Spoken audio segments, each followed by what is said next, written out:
ஆண்டவர் இயேசு கிறிஸ்துவின் நாமத்தினால் மகிழ்ச்சியும் சமாதானமும் நம் அனைவரோடும் இருப்பதாக. எபிரேயர் 9:19-22 முடிய.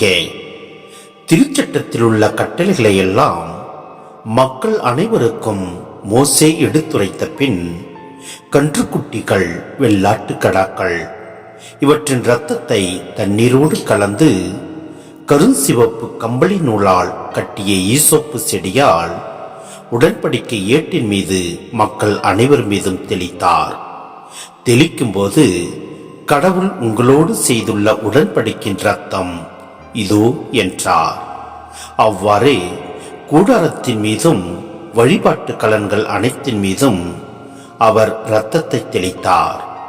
உண்மையில் திருச்சட்டத்தின்படி ஏறக்குறைய எல்லாமே இரத்தத்தினால் தூய்மையாக்கப்படுகின்றன. இரத்தம் சிந்துதலின்றி பாவ மன்னிப்பு இல்லை.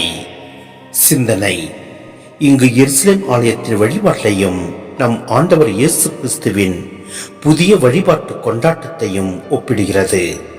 கிறிஸ்துவின் கல்வாரி பலி அவரது வாழ்வின் இறுதி சாட்சி.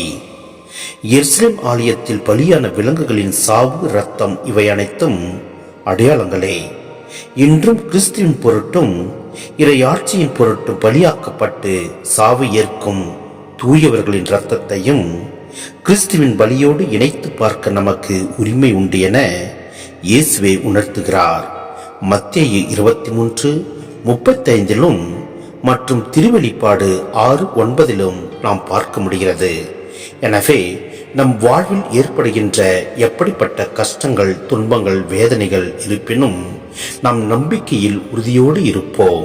ஏனெனில் நம் ஆண்டவர் நம்மை நிறைவாய் ஆசீர்வதிப்பார்.